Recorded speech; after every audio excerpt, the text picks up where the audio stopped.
اب پوچھ لیں کسی امیر آدمی سے، کہے گا چکی کے نیچے ہاتھ ہے میرا، میرے سے زیادہ تو اب پریشان بندہ ہی کوئی نہیں۔ کیا بتاؤں آپ کو، اتنا ٹیکس ہے، اتنا جرمانہ ہے، فلانی شے، بڑا کچھ گنواتے ہیں لوگ۔ اس نے کہا میں نے تو سنا تو پہلے کوڑا تھا۔ اس نے کہا جا دوڑ جا، میں تو رئیس اعظم ہوں، دادا بھی پردادا بھی اور ساری نسل ہی۔ اس نے کہا اچھا جیسے تو تھا ویسے ہی ہو جائے۔ پھر وہ گیا اندھے کے پاس اور جا کے کہا اللہ کے نام پہ کچھ دے۔ تو کہنے لگا رب کے نام پہ؟ یہ کھڑے ہیں اونٹ جتنے تیرے دل کرے لے دا۔ اس نے کہا کیا معنی اس بات کا؟ کہنے لگا یار تجھے کیا بتاؤں، میں تو اندھا تھا، میں نے تو کبھی دنیا دیکھی نہیں تھی، پھر اس کریم نے فضل کیا تو مجھے بڑا کچھ دکھایا۔ میں کیا بتاؤں، میرا دل کر رہا ہے کہہ دوں کہ پھر اس نے کعبہ دکھایا، پھر اس نے روضہ رسول دکھایا، پھر اس نے ریاض الجنہ کے سجدے دکھائے، پھر اس نے اپنے محبوب کے دروازے کی رونقیں دکھائیں۔ اس نے بڑا کچھ دیا، اس نے بڑا نوازا۔ میرے پاس تو شاید میں بدکار پرانا خادم، کسے در ملی نہ ٹوئی، ایت واصف یار نے نظر جو کی تھی، پھر واصف ہی ہوئی۔ یہ تو اس کا کرم ہوا۔ تو یہ وہ کہنے لگا تو اللہ کے نام پہ جان مانگ، میں وہ بھی دینے کو تیار۔ میرے پاس تو شے کوئی نہیں تھی، مجھے تو اپنا پتہ ہے، میں تو کوئی شے نہیں تھا، کچھ نہیں تھا میرے پاس۔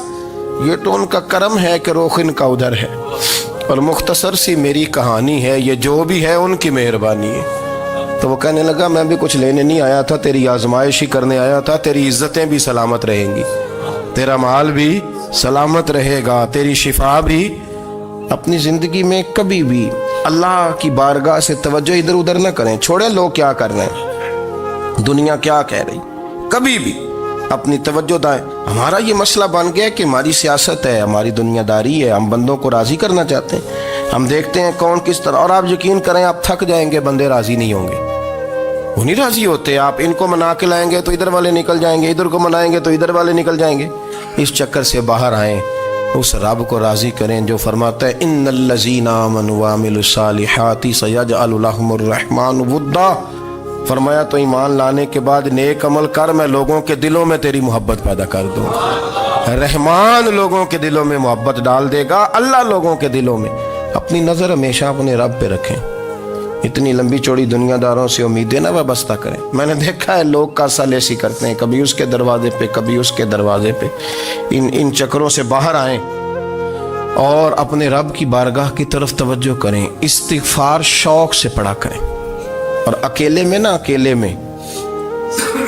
حضرت رئیس المتکلمین مولانا نقی علی خان صاحب رحمۃ اللہ نے لکھا ہے کہ فرعون 500 سال حکومت کر گیا، یہاں تو 5 سال کی حکومت کی پیر لڑکھڑاتے ہیں، 500 سال۔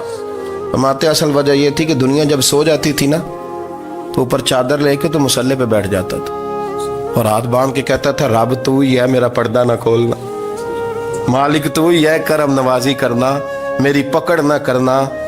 وہ بے ایمان ہو کے اگر 500 سال ہاتھ باندھے تو گزارا کر لیتا ہے، تو ایماندار ہے۔ پر مسئلہ یہ ہے کہ تو رات کو بکل مار کے ہاتھ نہیں نہ باندھتا، تو منت نہیں کرتا، تو استغفار نہیں کرتا۔ توبہ کریں تو بچے رہیں۔ وہ اتنی لمبی حکومت کر گیا چونکہ رات کو کہتا تھا مالک رب تو ہی ہے، لیکن مہربانی فرما، میری پکڑ نہ فرمایا تو اللہ نے تو اس کو مہلت دے دی۔